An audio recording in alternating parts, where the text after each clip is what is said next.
man before you is naked, but for a pair of underpants and white boots.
boomboxes on the shelf look well-loved and well-traveled.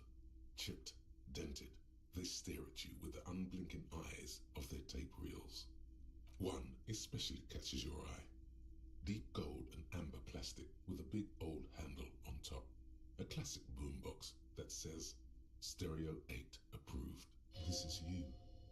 Golden orange. A sunset suite. Just make sure it works before you buy it.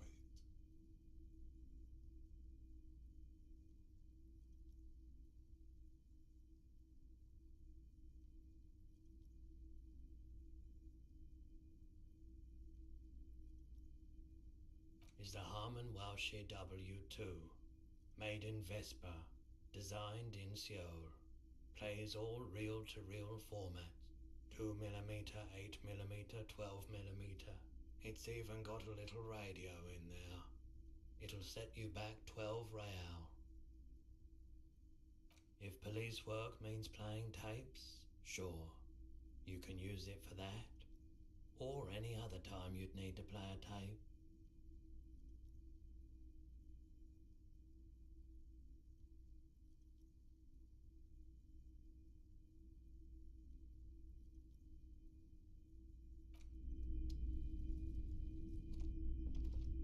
It's not often that I see officers from the RCM in my pawn shop.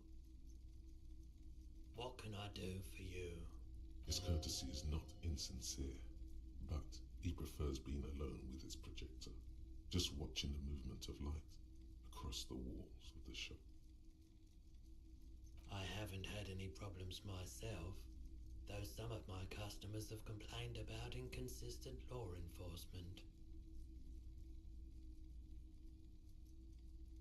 Who are your customers usually? All kinds of people come through here. Locals, travellers, people looking for a deal, people looking for a keepsake. People who are, as you can see, I have a wide selection of goods for everyone to choose from.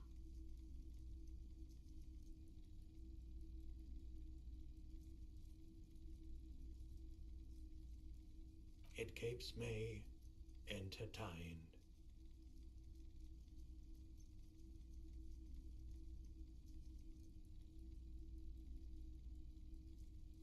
I doubt it, but I can try and answer any questions you may have. I do my best to keep my distance from all manner of butchery. Bad for business, bad for everyone. The pawnbroker's gaze is already fixed on the dancing colors. Someone else came here earlier today asking the same question. I promptly sold her the gun you pawned a couple days back. The lieutenant shifts from one foot to another, alert. She didn't seem like a policeman, although she kept referring to herself as a pig, which was odd. I found her interest in the gun a bit obsessive, but I was just happy to get rid of it, and of her. Truth be told, she was terrifying. Right, so let me get this right. You sold your sidearm, issued by the citizens' militia, and now a civilian is running around the streets of Martinez with it? Miraculously, his face does not reveal what's happening inside. You're right that she could cast aspersions on the force. We have to find out.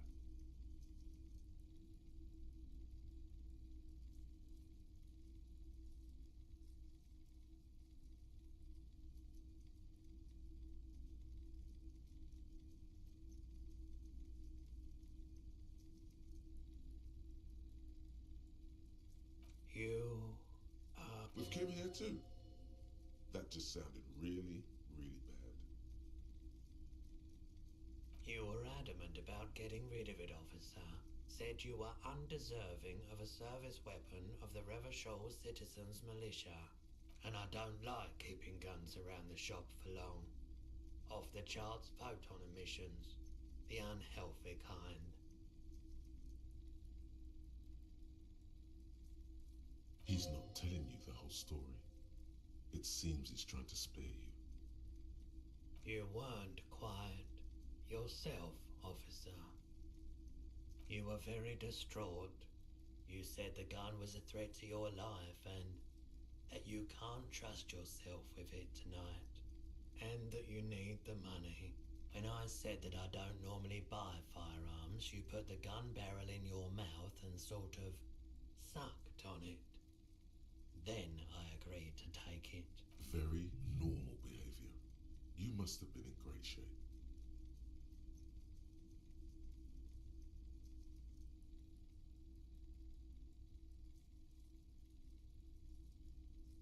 No apologies necessary, officer. My apologies, officer, but I have no idea where she was coming from or where she went. A needle in a haystack. There is nothing you can do about it right now. You'll just have to hope Everard wasn't lying and the Union can track her down in time. Maybe. Shady-looking guys came in here yesterday, looking like they'd just taken off their Wild Pines overalls. They asked if I have a police weapon to sell. I told them I already sold. They went their way. It was a trip, but you know, all sorts of people come here, asking for all sorts of things. Maybe Claire really is tracking down your gun. Of course.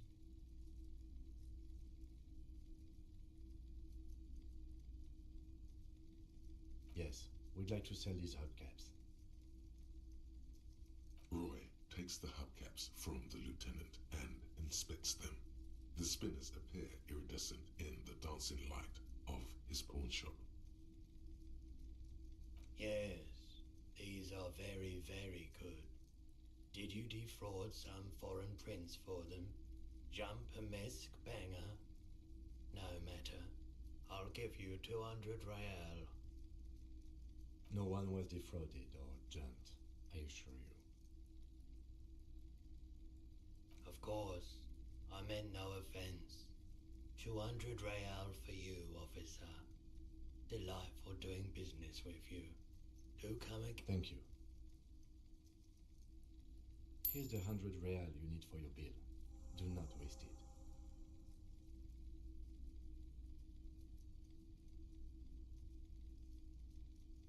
The rest is for him, to compensate for the pain of being separated from his radiant spinners. The windfall is a small consolation. Anything else you're thinking of selling? Anything else you're thinking of selling?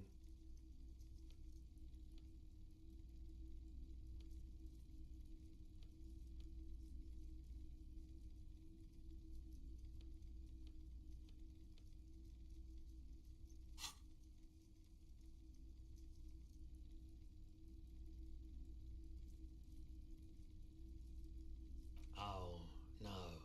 I don't like those kinds of objects. No sale. A photic path, counter-radiance network, anti-magnetism. It's darkness.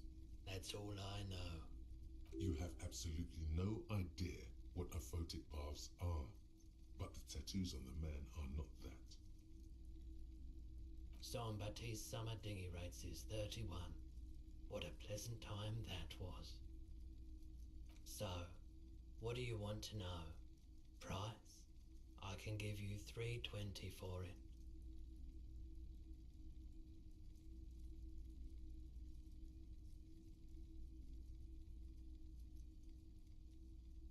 Sure thing.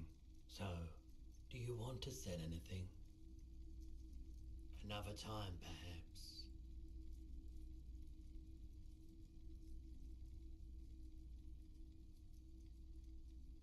Sure thing. Sure, man.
you? Yes. Have you got it? Well?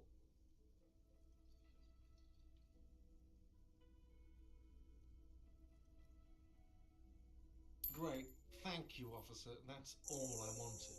Payment for services rendered. If you continue to stay here, I just ask that you please pay your nightly bill in advance starting tomorrow.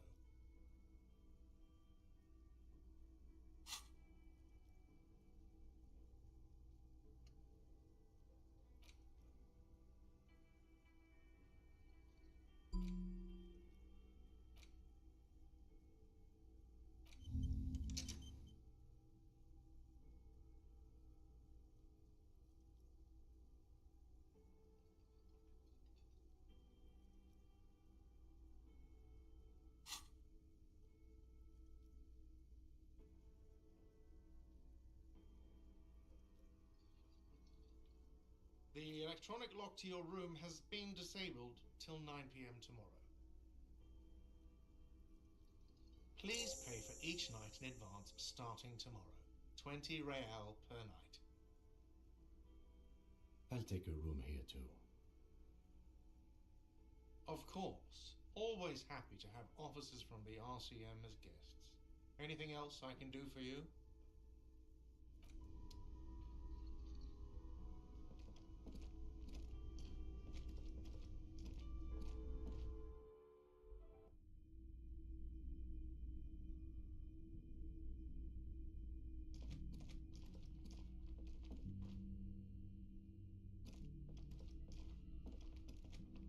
This is the door to the room you redecorated.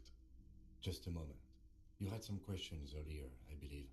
And besides, we should discuss our progress on the investigation. Let's go out to the balcony.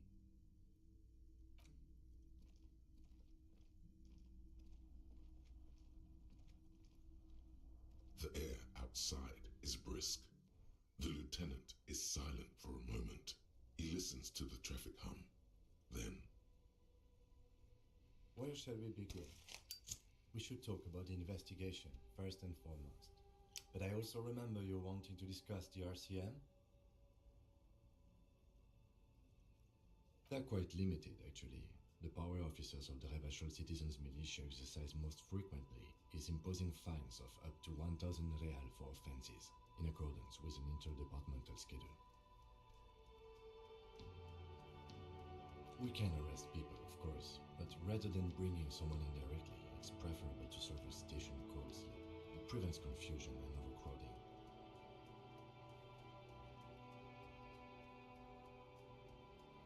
As you may have gathered from the fact that we are expected to carry a record of our kills, like the one in the watermarks, we are permitted to use whatever force is necessary, and strongly admonished not to abuse that power.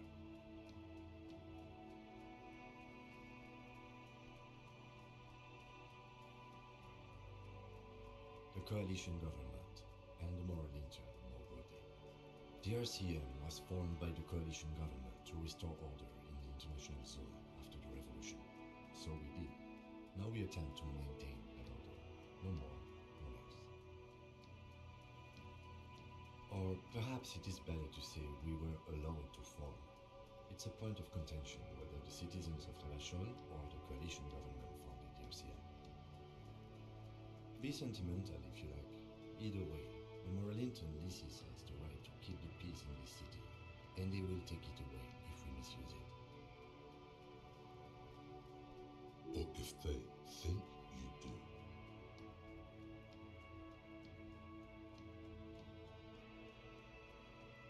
The Moralist International are the world's largest political organization. You know who they are. They have been running this place after the revolution failed.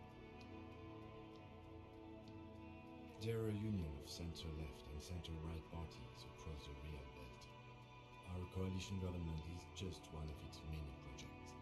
They also run the ICP, EPIS, most intergovernmental organizations in the world. What do they believe in? They are Dolorians. They believe they continue the humanist project set forth by Her Innocence Dolores Day 4 centuries ago. Others say they are just technocrats.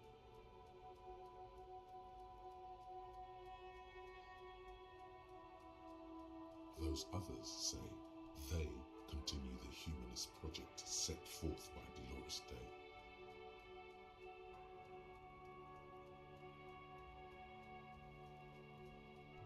Interesting question. It's a blue forget-me-not. Their motto is love, compassion, self-discipline. I think you can gauge what they want you to think of them from that. Something kind and usual. Something ominous. A historic figure? The author of the modern age? You will have to look elsewhere for opinions. The subject of humanism is too abstract for me. The moral intern are a fact. I try not to have opinions on facts until they change. And it doesn't look like that's about to happen. It is more than that. There's some kind of affection in him.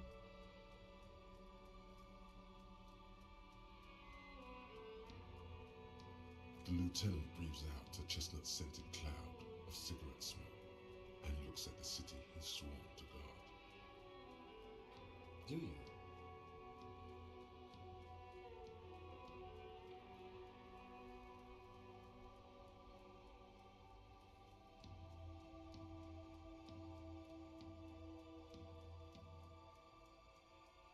We are in what is called the twilight of international law. The laws we claim to enforce come from the MI. Without them, we are simply vigilantes.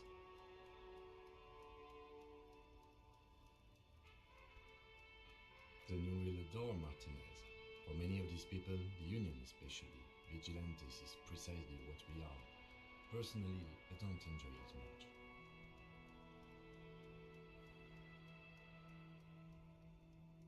Well, we inspected the victim's body, so that's good. It was not easily approachable in that state, but we did it. I would say our initial inspection was very thorough, and we have solid leads to follow up on.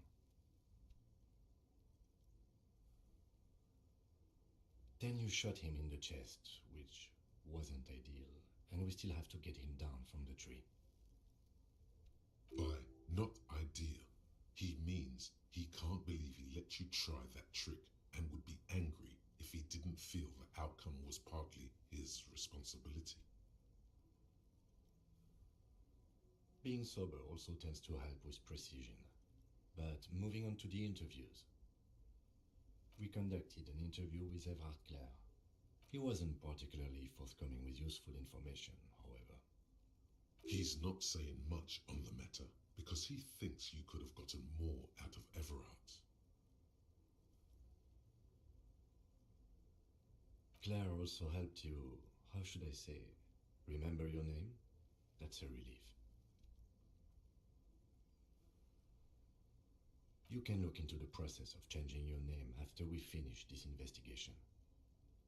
We talked to Joyce Messier, but didn't get any information from her. I have a feeling Joyce knows how dangerous the situation really is. We have to get her to talk to us. If Kim is emphasizing something with this much, it really must be important. Above all, though, today was exhausting. What's with all the running? You run a lot. Is that a standard Precinct 41 practice?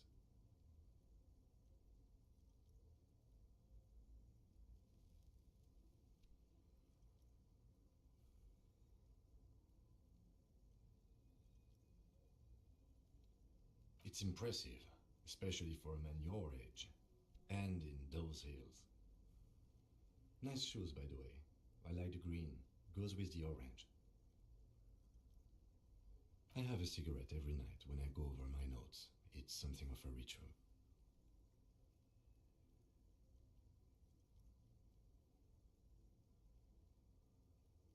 I apologize, but I only brought one with me. I have exactly one cigarette every night while going over my notes. Yes, it's been a long and eventful day. The dying lights of the city shimmer below. Slowly, like luminous clouds, they pass on his lenses. The lieutenant looks at his slim cigarette, contemplating the next drag. This soldier is the highlight of the day for me, he thinks. This little stick right here. An aerostatic passes overhead, the whiskers of its floodlights on the ground below. Kitsuraga's glasses light up as he looks to the sky. Two glowing circles. They really don't like us here. And the mouth on that kid, Kuno. It's different inland, in Jamrock and the GRIH. It's our fault for leaving this place to the dogs, to the Union, to the company, not daring to come here more often. It's like I told you, this place is an orphan, fallen between the cracks.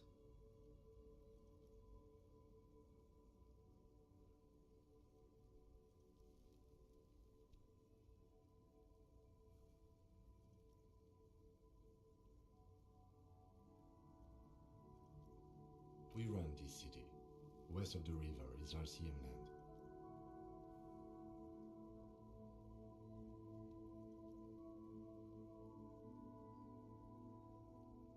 It's incredibly hard. Human beings are... But we are in control, and it's worth it. The organization works. Our systems work. If they didn't, the city would disintegrate. Me too. But I wouldn't count on any drastic changes in our lifetimes. Yeah, it's getting very cold now. Let's go.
The bed is cold and not particularly inviting, but it's yours.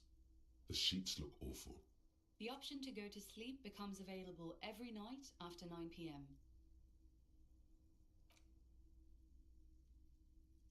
The sheets feel at once coarse and clammy against your skin. The bed sags beneath your weight as you stretch out and finally close your eyes. And then sleep doesn't come. Maybe it's the bed's fault. Its synthetic filling has separated into hard lumps. The pillowcase smells oddly. Its synthetic filling has separated into hard lumps. The pillowcase smells oddly. It barely covers your toes, stretching over your soft belly. This is your body here, intimate and warm, breathing. Under your thrumming eyelids, you see a dizzying array of colors. You won't get off this carousel quite so easily. It's a little better. Colors, scenes, and half-formed phrases still litter your mind. Part of you is still trying to solve the case, isn't it? Something to do with, what was it that the lieutenant said? Union? And it's gone again. Your thoughts lost between the slowing brain waves. Your breathing steadies. A great silence washes over you until your eyelids twitch in your sleep and images start forming.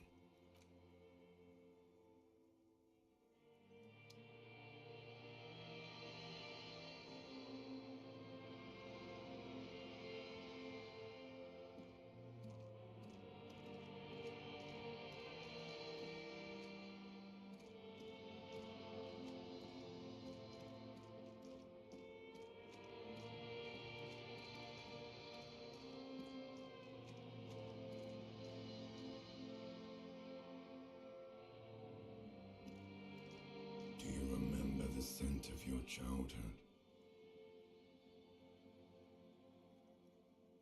You're not kidding anyone, Harry. You don't remember shit.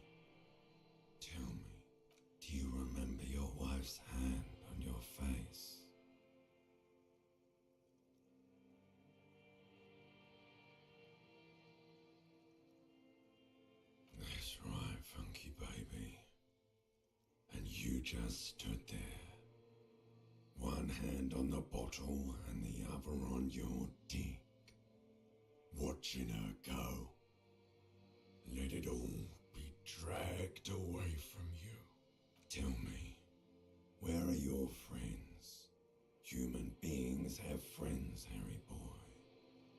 Where the hell are you? No, it's gone. 3 times gone and never coming back. You failed. You failed me. You failed Elysium. Everything. The Pale and the Islas. On the surface. The outer magnetosphere. Burning, furious truth. 8,000 years of written history.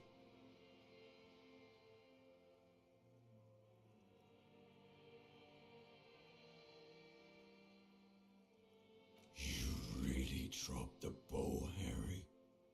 4.6 billion people. And you failed every single one of them. You really fucked up. No, Harry. You were just talking to yourself. That's all you ever do. Even in your dreams. And the actor's wearing thin. The spots of the disco ball fade around you. You'll be back in those cold snakeskins in no time. Sweating up the bed. Stinky boy. You're not coming back from shit. Thrashing around in that high conductivity state of yours. Bumping into things and acting like a clown. Who are you kidding? You're trying to what? I can't hear you.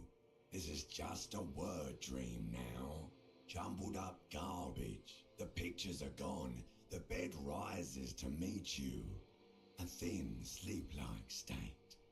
More glass than velvet, grinding in your head. So something is wrong. Sleep shouldn't be this bad, this dry, this unnourishing. There's something wrong with your thoughts. Some kind of new type of hangover. Oh yes, party boy, and it's worse than the one before. Just think of the shit you saw. Here it comes too, so soon already. A silent alarm goes off in your head like clockwork, barely let you sleep at all. Time to get those clothes on, Harry. Time to go to work in the shit factory.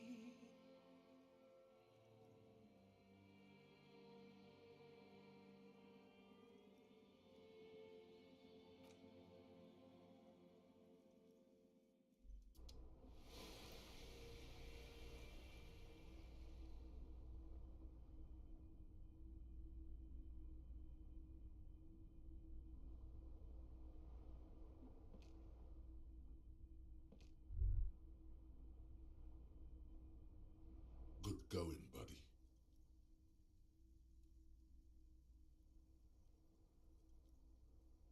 Yes, wait till you see the one with the chick in it. It's gonna be a good one. You feel even worse this morning than you did last night. You don't know. You don't know. Some broad that messed you up. It'll come to you. It always does. You mean, why are you so tired? Too tired and down to even think? It is worrying, isn't it? You can't be a detective like this. Detectives need to be able to think. It's just that your heart has finally pumped all the speed out of your system, Buster. Time to get some more. Don't do that. Stay strong. The hangover will wear off. You don't need to keep doing this to yourself.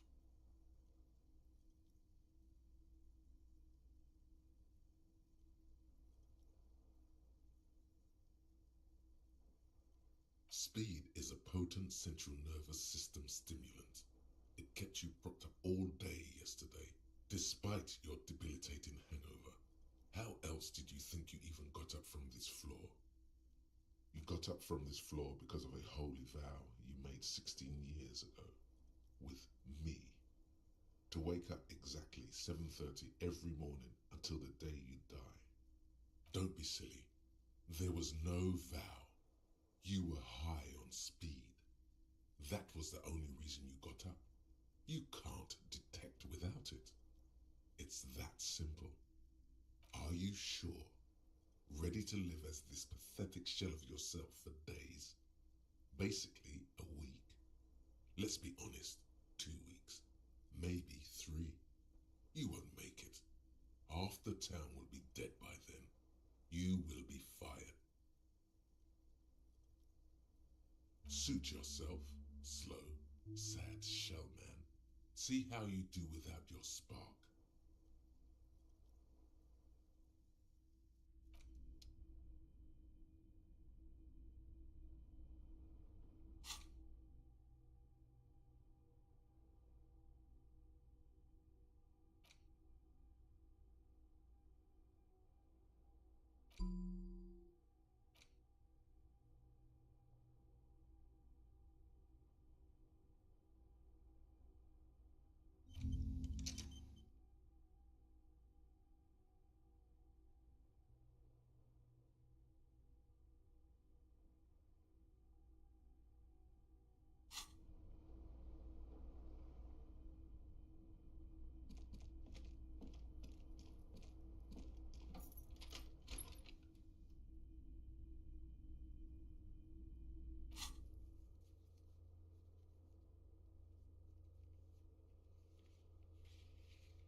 Morning.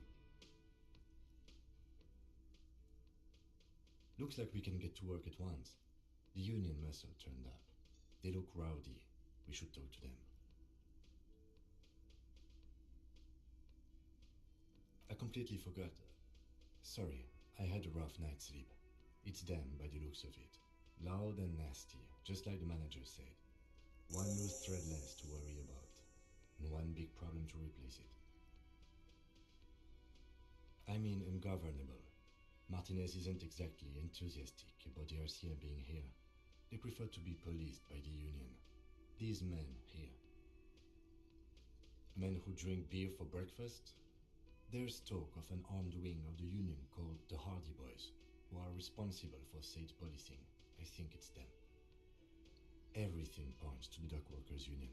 The belt used for hanging him, the circumstances in Martinez, my preliminary information, which may, of course, all be wrong. But we still need to talk to them, and it won't be easy. That would just escalate tensions. No captain would sign off on it. Solving one murder isn't worth a conflict between the RCM and the Debarders Union. In fact, even the death of 2 detectives might not warrant an all-out war, so let's keep a cool head, okay? One more thing before we do. We don't have to talk to them immediately. We can walk right past them, continue with our business. Good. A power move. Purposefully concentrate on something else first. Yeah, streetwise. Zoom right past. Do it on your own terms. But aren't you curious to know what they have to say about the murder?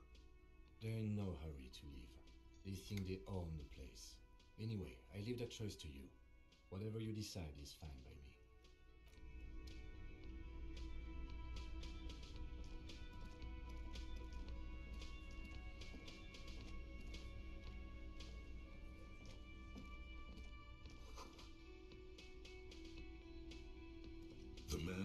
remembers his cooking utensils and gives you a little nod, acknowledging your presence.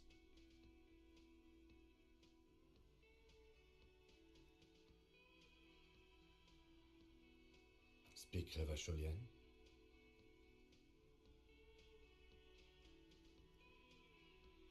We speak Suren.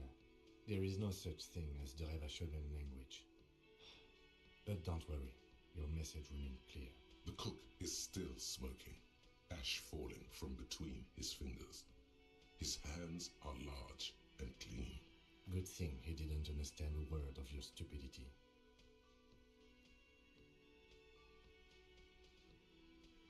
The man says a couple of sentences in that strange language of his and then seems to wait for you to speak. I'm pretty sure he asked you a question.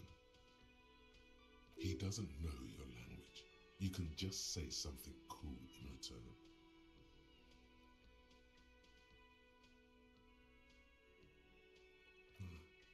Horse need more vodka? Okay, so it's vodka that keeps the men happy and in good spirits. Clever move by the Union. Vodka borscht! I love it, Bratan! Turn it the fuck up and then ask for some yourself!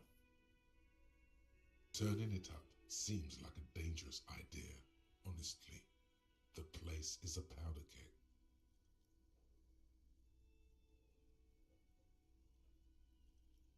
The cook gives you a long, disappointed look, then turns the stove off and seems to wait for you to speak.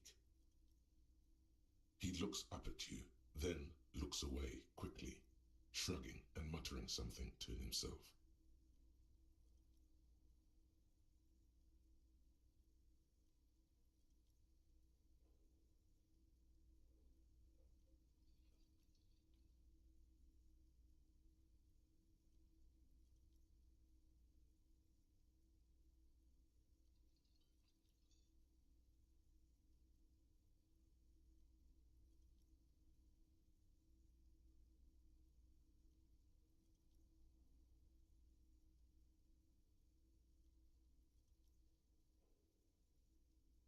Shrugging is an international sign for, no, I don't know what's behind that door. The mention of mañana gets his attention. He smiles and delivers a whole slew of unfamiliar words and lively gestures. They're friends?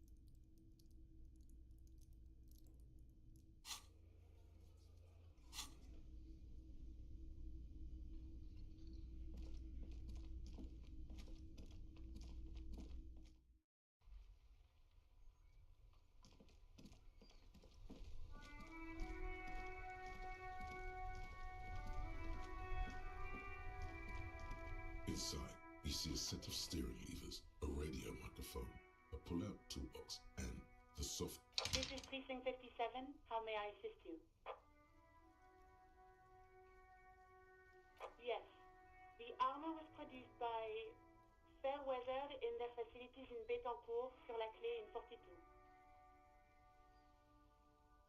It was part of a special order for Corps de Pharmacie, a security firm contracted to protect the interests of Olanese pharmaceutical companies in the Semenine conflict.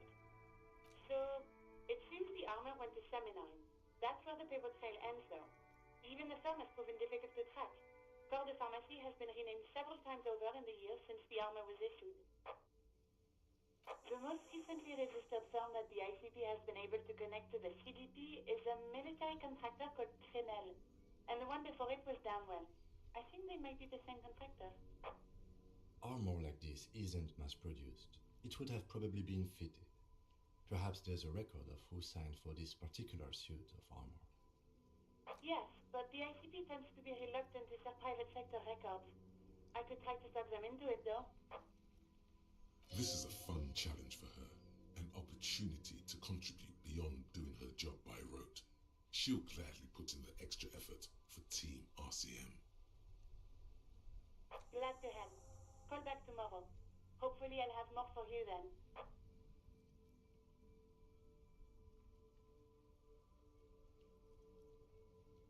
Just a second, officer.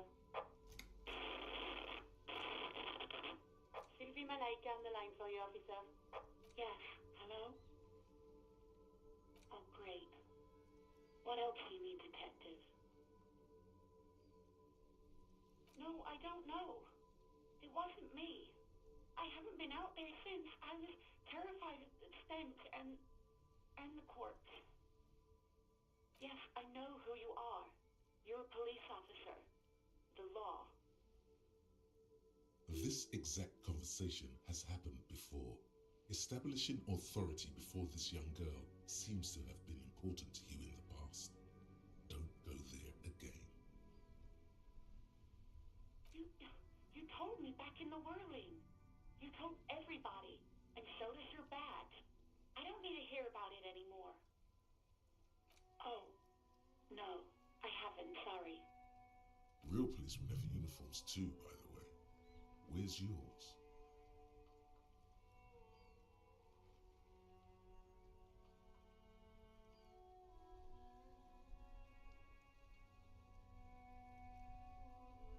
Yes, you absolutely should. It's awful that you lost it. It feels like you haven't worn yours in a long, long time. Uniform? I never saw you in any uniform. You had your things on. The disco things. You hear the cord breaking up on the other end of the radio, and then the already familiar voice. Anything else I can help you with, officer? 57, over and out. In the cabin, you see a set of steering levers, a radio on a hook, a pull-out toolbox, and the soft glow of the fuel preheater gauge.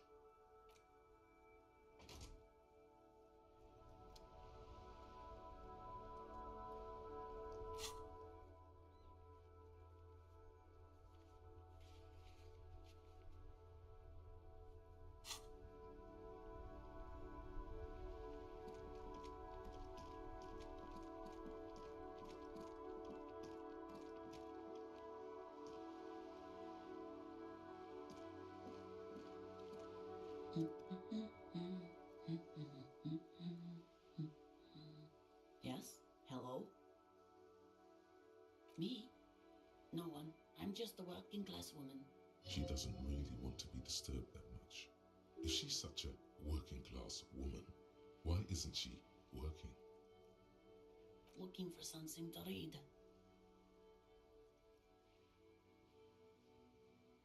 It is. I know you are. What with?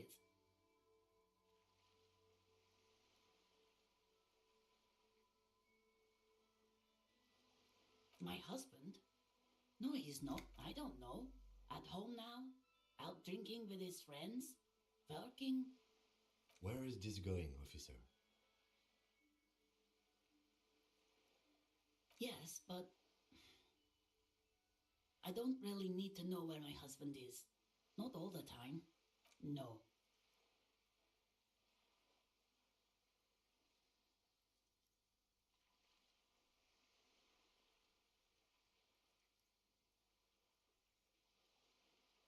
Why are we still talking about this?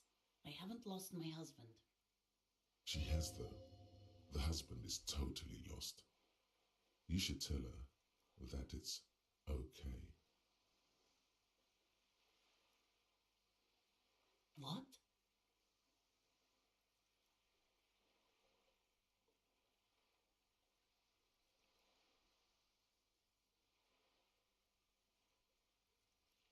Who said anything about shame? Stop talking down to me. My husband is not missing. But he is. You can feel it. Or maybe it's something else then. No, absolutely not. Are you a policeman or a nanny? They are not missing, sir. I see. I don't mean to disrespect, sir, but you are being a bit of a cockatoo here. For what it's worth, I agree. But cockatoos can't be stopped when they get like this. It's better to indulge him at this point.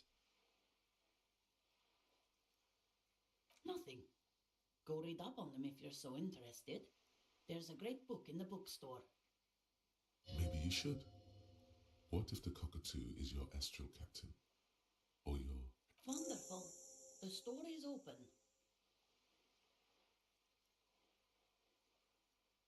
Her hands move over the book covers. The tips of her fingers look rough, stained with yellow. It seems like she has spent a lot of time at work, smoking. Another comrade. Years of labor are pressing down on her shoulders. She deserves a hug for all the work she's done for mankind. You step in and close your arms around this foreign body, wandering astray in touch. There's a small movement beneath your hands as you shut your... What is happening? She seems to be confused. Your hands are wrapped around her polyester coat. The fabric feels cold, moist from the sea nearby. The situation is oddly intimate. Your cheek is pressed against her shoulder. Her hand is trapped between your chest. 5 seconds pass, and their passing seems so unimaginably long. What are you doing, officer? Less talk, more feeling. Keep your eyes closed. Soak in the closeness. See what the feeling entails. The feeling continues. Warm and comfy on the cold shoreline. You hear a question rising to the surface, trying to break the sensation. So tell me, how does it feel to be close to someone, skin to skin?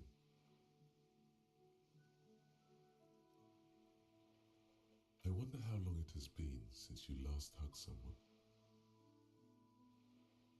No, you don't. And it's better that way. Nothing. Don't come back here. Oh my God. Why are you calling me? Stop calling me. Are you drunk again? Officer, what are you doing? You had the strangest what?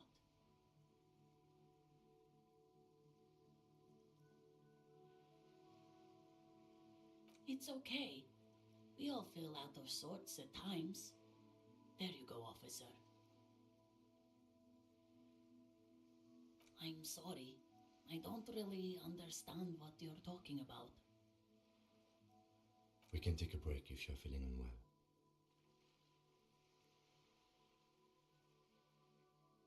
Is there anything else I can help you with?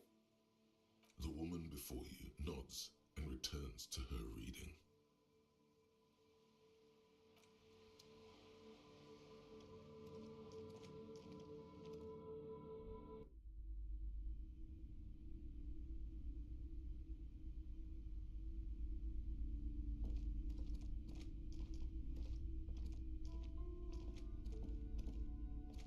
Shelves filled to the brim with crime novels. Of course. Such violence and immorality. I mean, enjoy.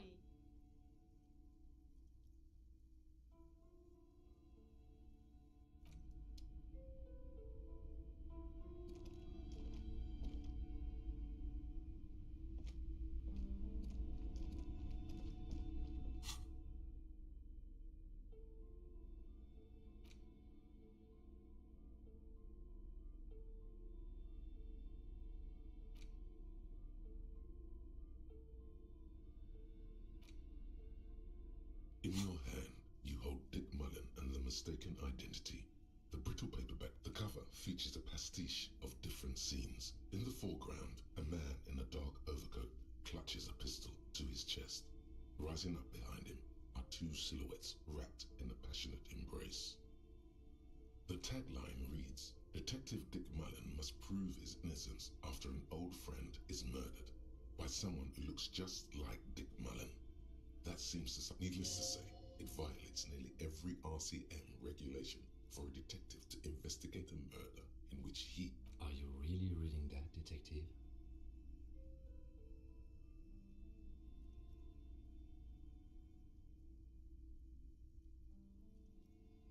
Good luck finding it. He's not much of a character, I think you'll find.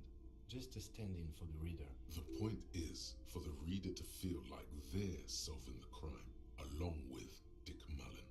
A crude The story opens with a knock at the door. Detective Dick Mullen is greeted by an old friend, Charlie Spillane, who's come to Mullen to ask a favor on this dark and cold night.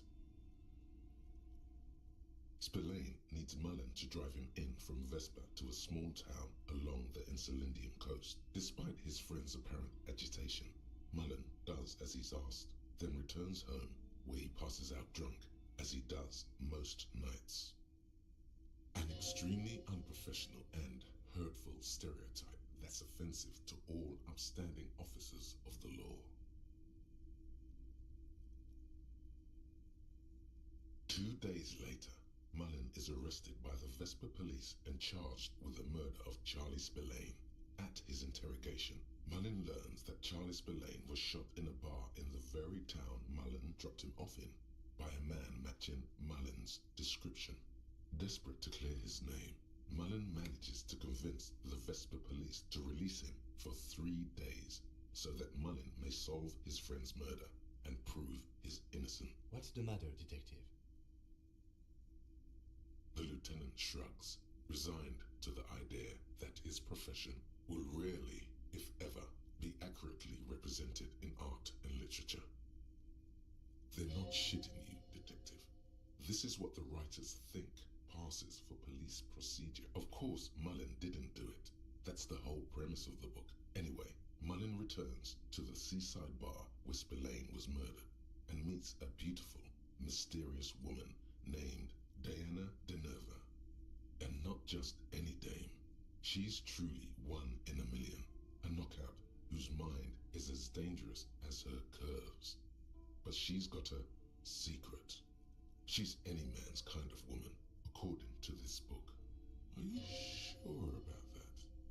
Something about her gives you a bad feeling. What kind of secret is she hiding? You couldn't handle a woman like that. Look at yourself. You couldn't even handle your... Stop. Don't say it. Nothing. Forget it. Go back to your story. Deneuve reveals that she was Spillane's lover and that he was mixed up with a local amphetamine smuggling operation. As soon as Mullen begins pulling at strings, the whole conspiracy begins to unravel. Not only is the local police captain in on the amphetamine ring, so is the son of a powerful politician and a strung-out art collector named Torvald, each of whom has his own reasons for wanting Spillane dead. Outwardly, the old police captain is a real law and order crypto-fascist, a barrel-chested man who's beaten his share of suspects to pulp.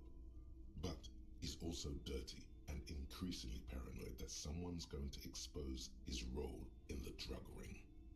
He would certainly have the motive and the means, but the captain walks with a noticeable limp from an old war injury. Is it possible that he was able to conceal it long enough to commit the murder? A typical privileged twat. In all likelihood, he's just in over his head. He does bear a personal grudge against Spillane, though, a former prosecutor who nearly brought down his father's administration.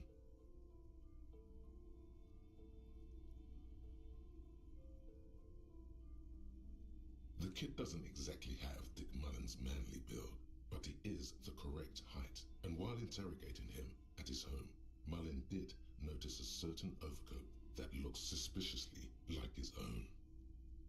Torvald, the art collector, is a strung-out mess. Frankly, It's hard to imagine him holding a pistol steady enough to actually hit someone, let alone plug them 3 times in the chest the way Spillane did. That said, Torvald and Spillane have a long history, and while interrogating him, Mullen discovers that Torvald was once involved with Deanna Deneuve. Could it be that this is all over a sordid love triangle? One evening, Deanna Deneuve comes to Mullen's hostel room in tears. The two of them drink half a bottle of vodka, and soon they're seeking comfort in each other's arms. Well, that testimony won't be admissible any longer.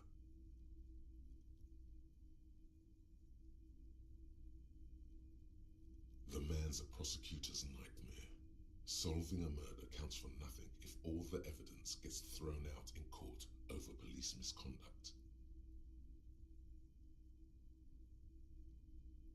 That's just Dick Mullen's modus operandi.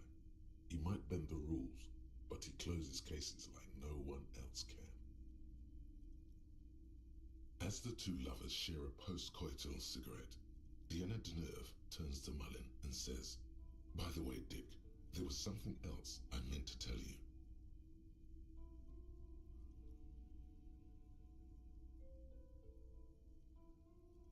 "I love you." Whatever it is, Mullen never hears the words. A blow to the base of his skull knocks him out cold instantly. When Mullen comes to, Deneuve is dead on the hostel bed next to him.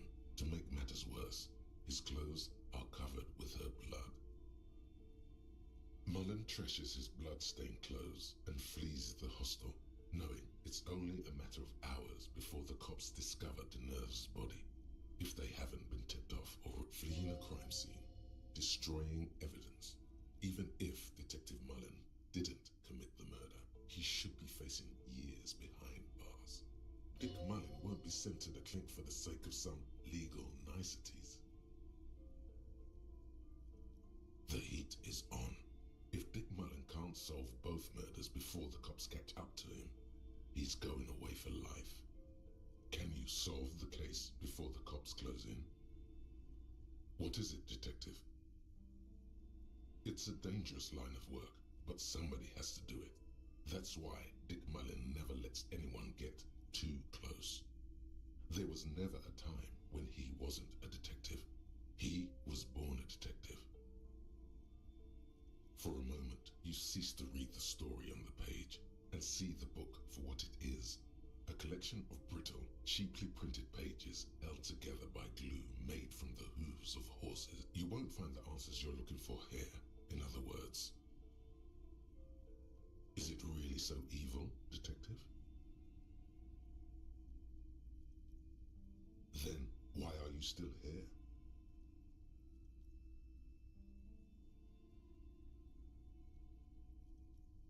What are you trying to prove exactly? And what will change if you do manage to prove? But then, what does this book know? It's just a poorly made piece of pulp garbage. So, who did it, Detective? Who killed Charlie Spillane and Deanna Deneuve?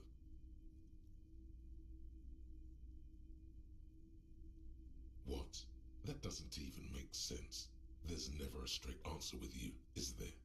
You just get hooked on random stupid notions and then repeat them Now go on. Find out who really did it. You begin furiously flipping through pages. Even as you know these books follow a series of well-worn tropes, you find yourself completely engrossed. You're turning pages so fast, you don't even notice the ancient spine coming unglued. You try to grab the pages as they come loose, but your fingers aren't quick enough. They're gone. Dozens of pages scatter across the floor. The last fifth or so of the book seems to have been lost. It's possible that you could gather and reassemble the pages, but it would take way too long. Ah, yes. The problem with mass-market paperbacks. They are not made to last. Perhaps this is a sign that you should get back to solving your own murder, huh, Detective? In your hand, you hold 4/5 of Dick Mullen and the mistaken identity